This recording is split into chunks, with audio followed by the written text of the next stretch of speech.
back to Relative Pitch. I hope y'all are having such a great Black History Month because we are really up in here, and of course we're going to be talking about some great things today. I also want to just say, make sure 2 episodes ago is our GBA presentation. So if you have not checked that out, please go ahead and check that out. It was such a great thing, and which we are going to have a part two with the same panelists where we're going to answer some questions. So if you have any questions regarding that, please follow that QR code and put in your question. Put in your question. So Also, if you saw it and you need to share it, just share it. Just share it to people. here, You could just send them a link and be like, I think we should check this out together next time we hang out. But it's really, they need to check it out. Be subtle. Be We subtle but love watch shady. parties. It's a watch yeah, party. watch party. Because today we're filming on Super Bowl day. So how about you have a Super Bowl watch party, but watch our conference? That would be the best. But That's more interesting. exactly, more beneficial. How about that?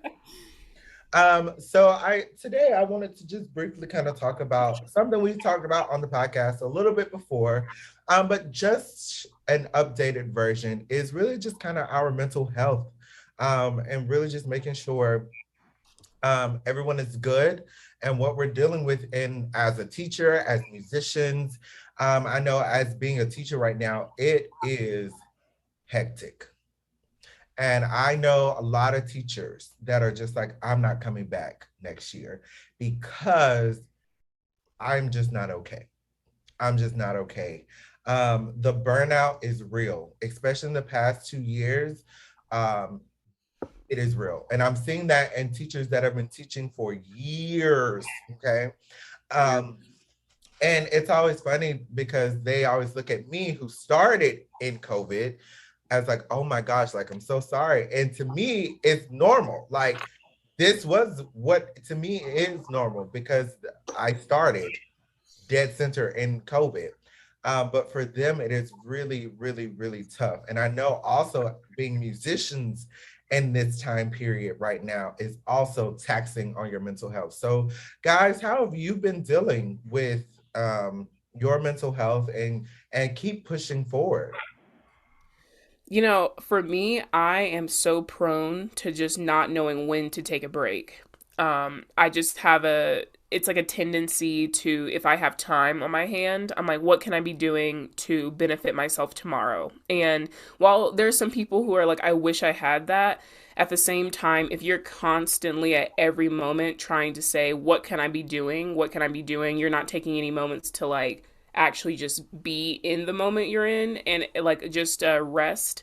Um, and that's the biggest thing is like I'll call my mom and I'll tell her all this. Da, da, I'm flying here, da, da, all this stuff, and she's like, make sure to take care of yourself. Like make sure to drink water, make sure to rest, make sure to eat. And unfortunately, especially for musicians, the basic necessities of life is what we throw out immediately when we get busy. It's like I don't need to sleep, I don't need to eat. What is water? Um, and so it's I yeah, for on the performance and in school route of things, I can definitely tell that. And we talked about this before. It's like because we're in the pandemic, people feel like they have to capitalize off this moment where everyone can take some time to like better themselves for the years ahead. But at the same time, it's like we're overworking ourselves to an extent. So, yeah, it's been something I've been trying to be way more conscious about. And my friends, thanks guys, are always great about telling me when I'm doing too much and I need to take a step back and reevaluate and just make sure I'm putting myself and my health first, because when I'm doing those things I think I'm putting myself first, which in a way like I may be putting my career first or my education first, but then I get strep throat and then guess what, all that has to stop. And that's been a reoccurring thing for me. And so whenever that does happen or I fall ill, it really tells me like I have not been taking proper care of myself. I haven't been sleeping well, fluids have not been a thing. And so um, I've been trying to be better about that and to take on the stress. Yes, keep pushing, keep going, but also go, it's 7 o'clock. I have eaten nothing today. I need to eat and I need to go to bed. Like, and that's it. I don't know about you. What about you, Michael? I know you've been we're kind of on the same path, but you deal with things a little bit differently than I do. First of all, water is fake news. It's not real. We have water in us. We don't need to keep drinking this stuff. What you don't Not need to do unless is drink society Mountain beats you Dew. down. But you need to Society stop has to drinking grapple Mountain on Dew you. because Mountain Dew is Anyways, killing your body. Stop drinking it's that. not killing my body. I'm here alive, awake, with no crow's feet, and that's on period. Are you sure? Well, Ooh! I well, got legs. for anybody that is listening, okay, actually Mountain Dew is doing something to your body because every time I talk to you, you always is falling. Let's talk about your equilibrium. How about that? My equilibrium. Okay. Bones Let's up. talk about it. And every time I'm talking to you, you always order a DoorDash. And guess what? But guess what? I'm not falling. I'm not. My balance is great. Come on. Anyways, that's how I stay young. I just talk on the phone with Anthony while I fall It's because I live funny, in. y'all. Because It's fun so because cool. all of a sudden it'll go like just be a random. Oh my God. I'm like Anthony. I just. But I like to deal with my stress through aggressive sports and competitive things. So like I play racquetball and I just hit the hell out of the ball. It's very pleasing. And then I play chess competitively with friends that suck at it just like I do, so it's great. So like I'll just flip the board and there's no emotional damage to it. Or I'll go play golf. Find something that you have no emotional tie to that you can suck on and suck and be like bad on purpose. Because if you can be bad on purpose, it takes the emotional stress away from what you hold your livelihood to. Because if I can't do certain things on the trumpet that I can do every day, that I know I can do every day, and it just doesn't work, I think I'm the worst person ever. And I always think about becoming a softball coach. So it's always in the back of my mind. No, that's a really interesting concept of like finding things you're not good at as good at to have something that you're like I am learning. I like you're taking that stress of being like, I like you're not obsessing over trying to perfect something like we do with our crafts and our education and our careers, but instead you're going like I want to take this random baking class, and I know I'm going to say, if I took a baking class, my macaroons would be terrible. I'm telling you this now, but I want to do it because that seems like so fun to do is to like to bake things that I have no idea, like all the science that goes behind it. So that's a really interesting concept, and that's something they used to say a lot with things like do things that make you happy or do things that you've never had a chance to do or that kind of de-stresses you. Yeah, that's we talked about that before. We talked about shows we watch and movies and all the other things we like to Nothing do. has changed since a year ago when we talked about this topic because I still, my go-to thing is to lay in my bed and do nothing because that's big for me. And how I stay balanced is my mind is working 1,000 miles an hour between the hours of 6 and sometimes 6 at night. So when I get home, I don't want to think at all. So what I do is I get put on my great lounging clothes. I get in the bed. I put on a video that has nothing to do with me, nothing that like has anything to do with music, and I just sit there and I watch and I'm entertained. And my mind is just like, we're off now. That's how I stay balanced because it's funny when you're doing auditions and you're doing stuff like one of the questions is, what do you do in your free time? And my answer is always nothing. And it makes me sound like I'm just this lazy person, which I am, but it makes me sound like I'm this just lazy person. But no, if you know me, you know that I stay busy. When I was in college, I stayed busy. That was it. Now as a teacher, I'm always busy. So when I am at home, I do nothing. Like yesterday, I did not, we're film on Sundays and Saturdays. I don't do not one thing. Not one thing. I don't get up. I don't go walk in. I don't do it because Monday through Friday is so hectic and so much stuff is going on. On Saturdays, I don't move. not once, but that balances me out. And so I found that out a long time ago when these two people over here was like, let's go do this on the weekend. No. Mm-mm. Mm-mm. Don't be acting like you stayed in the bed the entire day and the entire weekend. On Saturdays. Chris, no. Okay. One Saturday hit 8 p.m. What were you doing? Okay, first of all, that's neither here nor there. Okay. That's what I'm saying. But what I'm saying is that I still had to have time where I did nothing. And Michael was my roommate. So he would come in and guess what I'll be? In my bed with my iPad right here in front of my face. And I would look at him like, what do you want? What do you see what I'm doing every time? Every time he would get home, in the bed with my iPad. Like that was it. Lauren would come over. Where would I be? In the bed. With my iPad. That's it. That family reunion shirt, the maroon family reunion. My maroon dollar family reunion from 2003. That's like 3X large with some good. Oh, look, I got the sweatpants on right now. So yes, this is, yes, y'all know my secret. I only change the shirt, not the bottoms. Boom, there it is. But that's what like everyone, we should do like a relative pitch bottom reveal. I'm kind of repping us today, actually. You are, and see, you actually got real clothes on. Not me. I'm wearing a pajama shirt, but it looks cute. It's fleece. It smells good. Are you sure? I'm so done with y'all. So, I mean, but that's how we kind of cope. And I know other people have different ways of coping. And I know, like, people always tell you to keep moving forward. So, like, do y'all take that as a good thing or a bad thing? Wait, take what is a good thing? Like, keep the idea of like just keep pushing or keep going, keep pushing forward. Depends on what we're doing. It depends on how you address the person in the conversation, and also how, like, what the situation is. Because it's like if it's somebody, or you're like, oh, it's just a lot, like homework is crazy right now, your friend could just be, oh, like, I know, just keep going, like, and that's something you're like, yeah, like, I appreciate that. But if it's a situation where you're like, I'm mentally drained, I feel like I'm on the brink of like falling away from everything, I feel like I don't know what I'm doing, or I don't even want to do anything anymore, and someone goes, just keep going, bud, I'm sure you, like, no. There's an appropriate response depending on what the person who you are talking to is basically telling you or giving you.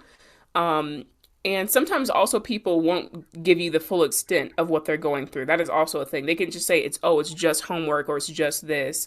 And you may not know that. And, you know, that's a part of friendship too, of like just knowing, being able to tell, like, is it just homework? Is it something else? I have a question on that, because we've also seen this as well, where people would use their mental health as the crutch. It is an endless cycle of not doing anything.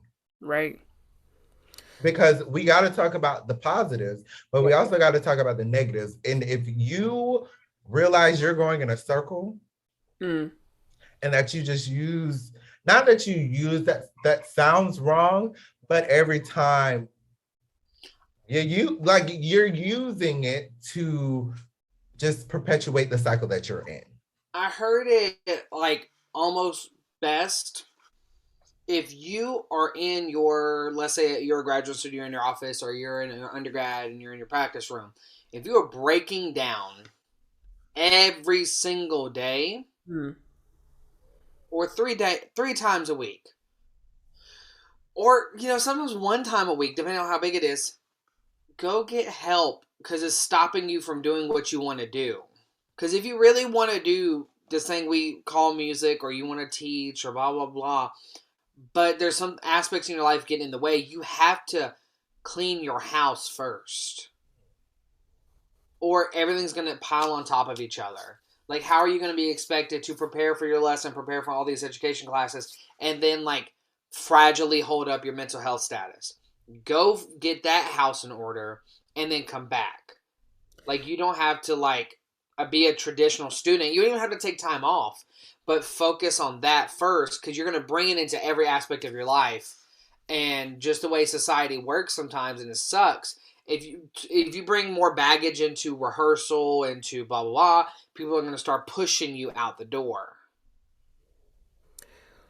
Yeah. No, I think what's really important about all this, because this is a very fragile topic, because the thing about it is like all of us have dealt with mental health in some aspect, right? That's just the truth of being teachers and students at some point, and just people in general. It doesn't matter like your occupation or your background. The biggest thing that I've learned is, first of all, we all deal with things very differently. We have learned different ways to cope with situations, and some people learn very unhealthy methods of coping, and that's just the truth. And the thing about when you get those habits, when you build up habits, it's hard to break those habits. But just like we all at some point, I'm sure, had to do, or like for, I'm speaking, I'm not going to speak on anyone else, I'm speaking on myself. When I was going through tough spots in high school and in undergrad, when I experienced my biggest thing of burnout, I had to, first of all, understand the unhealthy ways I was coping. And then by understanding those ways, I was able to then fix them because I acknowledged them. And then by fixing them, I was starting to go, okay, I need to make sure I'm sleeping. I need to make sure I'm eating. I need to make sure I'm saying no to things I don't have time for. I need to listen to my body more. And then by doing that, I was able to get into this completely new, refreshed state of mind and headspace. But some people, like I said that in a very matter of fact way, right? I just listed that out. You give that to somebody, I can say the same thing I just said to y'all to somebody else. And for them, they go, that may have worked for you, but it may not work for me. And that's just the truth. They might not be at the point where that will work for them. They just might not be in that a situation where they believe they can be helped. And so like we have seen it all. Like we have had colleagues and friends, unfortunately, who that is a big thing for them. Mental health has always been something that has been a barrier for them with their education and their careers. And sometimes I get it can be frustrating as hell, y'all. It can be frustrating because you care about that person or those people and you want them to get on the other side of that or to continue like get help in going through the progress of that situation. But you can't force them to go into that.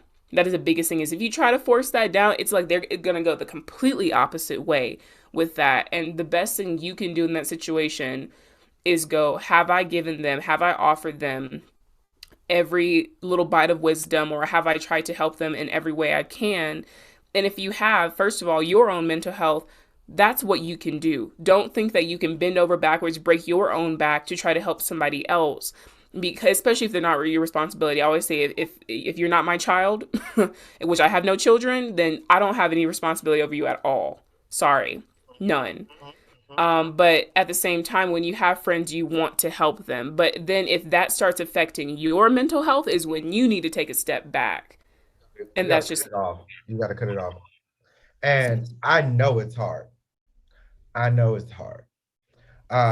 Because you've developed a friendship and everything. But when you are trying to live your life in a positive way, and then there's somebody else who it just seems like they just won't help themselves, time to go. It's time to truly. go. Because now your mental health is now being affected. And it might be your mental health might be going the way they're going, or now you're just angry for some reason. It's cut it off. Cut it off. And I promise you, you'll be a better person. It might be a little sad at the beginning, but it's like one of those diseases that just takes things away from you. It's a leech. It's a leech where it's draining from you. It's nothing the leech is giving you, but it's just draining you. So you gotta just let it go. You gotta let it go. And to tie that in, like with their like, there's been some stuff happening in like the social worlds or popular culture where mental health, first of all, mental health in general is becoming way more of a thing that's talked about, which first of all I believe is great. But then with talking about it comes the negative about that, right? Too, and people then having very bad opinions about mental health, especially for people who doesn't even concern them, especially celebrities. I will have to say, everyone knows Kanye is going through a time, all right? Like Kanye is, or Ye, whoever he wants to be known as, with his divorce of and the like dealings with his children and all these other things, his own mental health. I think he even admitted he had bipolar disorder earlier at some point. And so for me, watching all the things that of the things that have been leading up to where we are now with him, but over the years, he's had so many just lapses, it feels like, of where it's like it's fine for a while, he releases some like really amazing music, and then it's back to a what is Kanye doing type of thing. But there was something that did happen over the weekend that was really interesting. So basically, Kanye has been going on Instagram and doing these whole rant things, right? He posts a picture and then he rants about what's going on. It usually has to do with his family, his wife or his ex-wife, soon to be ex-wife, all these things. And there was a fan who made a comment saying, "Man's off the meds, album gonna go crazy." So a little bit of breakdown of that is he's about to release Donda 2, which people I'm sure have listened to any parts of Donda. Um, and so he's coming out with the second version of this. And basically, the person, what they were trying to say, which I will have to say has not been something that's not far off. Like, if I were to be in a comment section, I would read that. I wouldn't, that like, that's something that's normal, at least for what I've seen under Kanye post, is people associate his mental challenges with how great his music is. And I know in the past, and like, especially with history, we talk a lot about how amazing things have come from situations where composers had schizophrenia, they had this, they had all this. But then to kind of discredit someone for what they're saying, just saying that they're off their meds, there's so many layers of wrong with that. All right, like there's just so many problems. And the way I wanted to tie that in is what Kanye said. Basically his response to this, because he posted that comment and says, the world is racist, sexist, homophobic, and crazy phobic at our core. It's cheap and dismissive to say I'm off my meds. Anytime I speak up, phobia in this sense doesn't mean being afraid of it. It means not giving power to look to. So let's be more conscious and not write each other off so easily. And what I saw about that when I was thinking about my own, like how I've seen mental health dealt with, especially in our field, is a lot of times when people finally speak up about things, sometimes they hit a point, they just hit a wall, they hit a snapping point, and then it's easy for people to go, whoa, they just went off one day, it was just so crazy, or like it was just so random and da da da. Was it, or did it just build up to the point and they just kind of like let it all loose, right? So that's just what I'm saying to y'all here today is, whenever you see someone who for a moment or for however long finally reaches a boiling point, don't dismiss that. Don't dismiss that. Like, sometimes it may just be they were having a bad day. And I get it. Some days I'm having such a bad day. If I drop my keys, I want to fight. So anyone who walks by, I'm ready to fight. Right. Like, I'm pissed. And so if someone were to be like, what's wrong with you? Like, that could set me off if I'm in a really bad headspace or whatever, because I'm thinking like I'm just in a really tough place, and then people are just saying that I'm going crazy or da da da.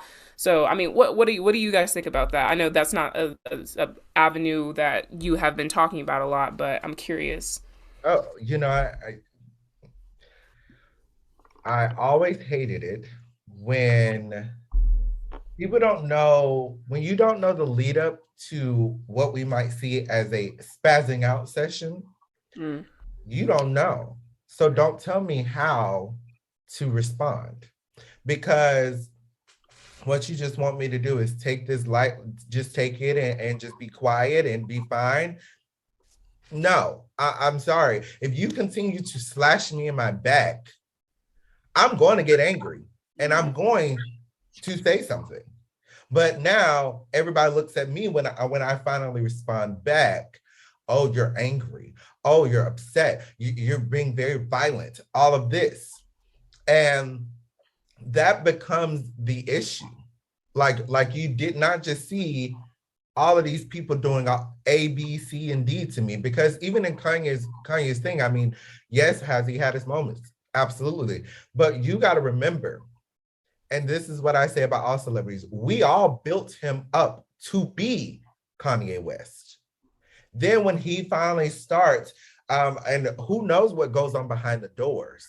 Who knows what goes on behind the doors? Nobody. So I'm pretty sure he has dealt with a lot of things, from backstabbing to so much, because the industry that they are in is terrible. It's terrible. So now he is doing what he thinks is best and saying these out loud. Not everybody's like, oh, he's off his best. Da, da, da. No, he's passionate about what he's talking about. He's passionate about it. And he is to the point where he sees no other avenue to release this energy. But now that he is on this avenue, now we're looking at him like, oh, something's wrong. Yeah, something's been wrong. Something has been wrong. But I'm gonna let Michael go first because I have something to tie this in with. Everybody, I need you to listen to me now. Kanye West is a really, really bleeping good artist. Absolutely. And if you think he is bad, then you are bleeping stupid. I'm very sorry. Because he is what he has done for his genre, unbelievable. Even fighting through all this stuff. Like, people were like, oh, Life of Pablo's not that good. No, you a Taylor Swift fan. And you mad he called her out. That's what happened. Because he made that hoe famous. Quote, unquote, Kanye West. And then Donda, people's like, oh, the first song is just him going, Donda, Donda, Donda. Well, where are all you Western classical musicians who die over Gregorian chant? Like, what? Like, get out of here. I listened to Donda 3 times in one day. He made an album. That is an album. People don't make albums anymore. People make 8 individual That's a Beyonce quote. That's a Beyonce quote. They don't make albums anymore. I didn't know that. Didn't know that. Oh, no. I'll take from her because she took from the LGBT community. Anyways.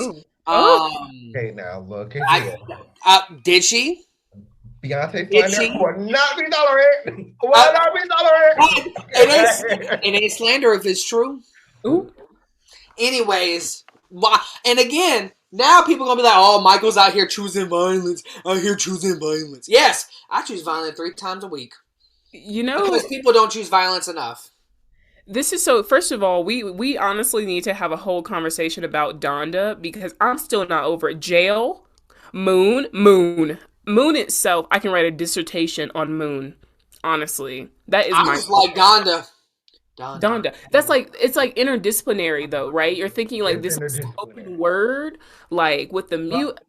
And so many people have actually tried to analyze that. And first of all, you got to realize who Donda is.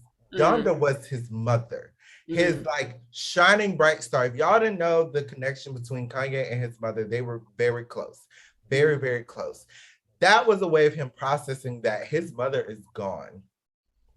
His mother is gone. The reason the name's going on, because the vocalist in that, who actually laid down the tracks is Selena Johnson, which if you don't know Selena Johnson did Kanye West's song When It All Falls Down. Okay. So same vocalist, he used her again on Donda album. And she was like explaining what was going on. And that was the reason. It was more, the reason it's saying so much is all the different moods he felt. Some were angry, some were sad, some were really just out of the blue, because that was his way of releasing that energy he had pent up for his mother's death. So this is art, this is music, this is what we all supposed to be trying to influence, because this is his music. And I also, on what Michael said that the man is, he is a musician, a composer. First of all, y'all need to go research his pen. Homie has been penning a lot of music that you never have thought is his music. Like one thing, Industry Baby, Lil Nas X, yeah, Kanye wrote some of that. Yeah, You didn't But they don't want to know that. They don't want to know that because want to right now know that. people don't like him. When people in this industry, when people don't like you, they ain't gonna like your music no matter what. Like at all. It's just how it happens. Like the minute people drop Iggy Azalea, I never liked her. But the minute they dropped her, everybody started hating her. Period. Now, No one brought her up. let's not pretend that Kanye has not done some problematic stuff. Has. Is. Okay? Right, is too. Because I don't want nobody watching this episode is like, oh, well, Kanye did this and y'all supposed to be like this, but no, shut up. Shut up. He did. Because that's not what we're saying. But you who support James Levine, so I don't know why y'all talking. Everybody we have talked about has done good and bad. The Metropolitan Opera Orchestra would not be as high paid as they are and as good as they are without James Levine. He recruited all of them. He was a horrible person, and he should lose all the money in the world. His family should not reap any benefits of what he did. It all should go to his victims, as we've said in this podcast. Same thing with Richard Wagner. We talked about him, the good and the bad. Kanye, good and bad. He does some bad things, as Anthony was saying. And he has done some bad things. That is correct. But you got his art. His art speaks volumes. And a little bit back to people do so much to you. To when you react in violence or you react in some way that is not socially acceptable, they look at you like you're in the wrong. So I want to just kind of tie that into, honestly, you could tie it into the Black community. And this is how. Follow me now. Follow me. Come on, so years and years of rape, of death, of systemic racism, hundreds of years. And then we get until, let's say, the 60s, the 2019s, 2020s, where there are violence in there with, all riots and things like that. And then you look like, how could they do that? How could they? Like you weren't watching for the past 400 or 500 years of oppression, of everything that I just stated. Now you're upset. Not now, because we are reacting to all of the abuse that you have been that you've been giving to us. Now we're in the wrong. So that points me to this song that I love and this work of art by an artist named Kamasi Washington. Kamasi Washington is a jazz artist from LA.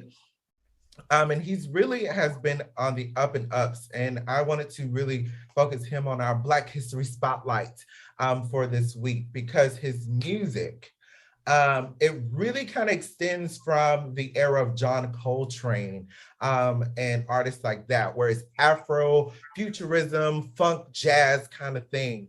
And he has released a good body of work from The Epic is one of his albums, which I think we've talked about Truth on here as well. So if you haven't heard Truth, listen to Truth. It really kind of puts you in a whole space. And also the KSU Black Musician Coalition, they had their blueprint in which they featured Truth on their concert.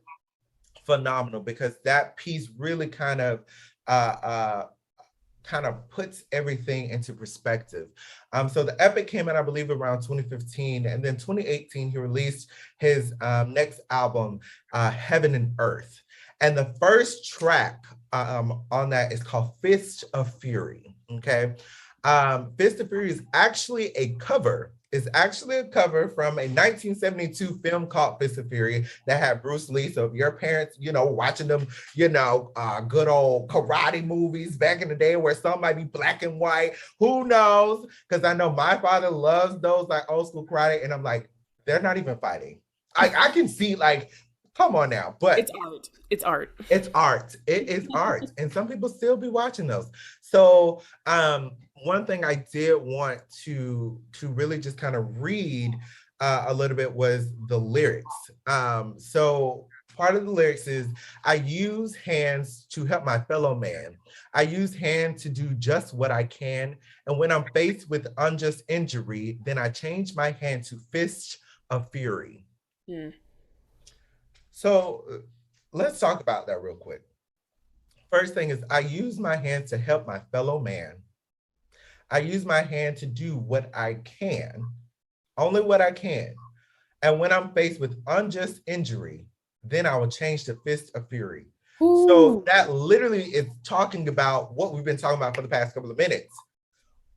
When I am dealing with unjust injury, where I didn't do anything to you, but you're doing something to me, yeah, I'm sorry. The fists are coming out. Are. The fists are coming out. And this song is honestly kind of a departure a little bit from Kamasi's work, because usually Kamasi works kind of puts you in a mood of peace. But this work here is the first song on the album, and it's a call to action. 2018, which is actually before the 2020 riots and everything. But it shows you that this has been happening for a very, very long time, in which we're going to insert a little piece of this. And also I'm gonna link a playlist of Kamasi's music down below on the YouTube link to listen, because I want you to listen to two spots in this piece. The first one is where the vocalist, Patrice Quinn, she actually sings these words, but there's a part where Kamasi plays with the tone of an alto sax, where it sounds like it's moaning, like it's angry. And he really that is like his call. Like, he does that whenever there's a moment where he wants to just kind of reel it in. I have never heard a sax kind of sound like that before listening to him. And you hear the anger of this piece. And I really want you to listen to that. So you'll take a listen to that in a second. But guys, how do y'all feel about this? Is a call to action? We know, I mean, Martin Luther King was peace, Malcolm X was, we bringing it to him. So like, what do y'all think about this? I just had the amount of opinions that have just floated through my head, because I always wondered why they taught more about MLK than they did about Malcolm X. And we already know the answer to that question. They use MLK as this beacon of peace, and basically the reason I just had to call out an organization for this that I'm under, for the way they wanted to go about talking about MLK on MLK Day. And my biggest thing is, I was like, I'm not going to be at this conversation, because what I won't do is sit around while a bunch of non-Black people talk about how MLK was just about peace and how we should learn from this example.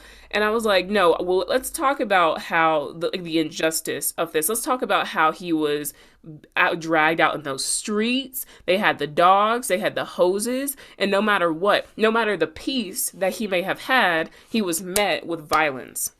Let's talk about that. That's what I want to talk about. They don't, they skim over that part. Then they go back to, okay, but then he was so peaceful. So he let those things happen to them, is what they're saying. You just whenever you get so mad, whenever you feel like the system is too much and the oppression's too much, let it happen to you. And just find the inner peace. I'm ready to throw hands. I'm done. I'm not, goodbye peace. Apparently, because I understand that you just build and you build and you build and you build and you build, and people expect you to keep taking that. Do. We're not there anymore. That was back then. We are here now. So whenever I heard that lyric of our time as victims is over, we will no longer ask for justice. Instead, we will take our retribution. Pay me my retribution. I want to see it. Because I'm done getting people to say, wait, just wait your turn, wait for it, wait, be patient, be peaceful. Okay, so we're gonna continue getting beat, get all this, just letting all these people do all these, they make these policies that only affect us. The fact that we don't even have generational wealth because of all the things that happen in this country, and then you want me to be peaceful? Yeah. So this Fist of Fury, let's just take a moment and like listen to these lyrics and really understand what he is trying to say. Give it a listen.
So y'all just heard the brilliant piece that this song is. First of all, I mean, Kamasi Washington is a complete genius. And the fact that he's still on the up and up and hasn't received, I mean, he has received enough, like some famous critiques. I mean, he was asked to give his pen for the Michelle Obama Becoming, and was actually nominated for a Grammy for that. But my question is, why wasn't he nominated for a Grammy for this art?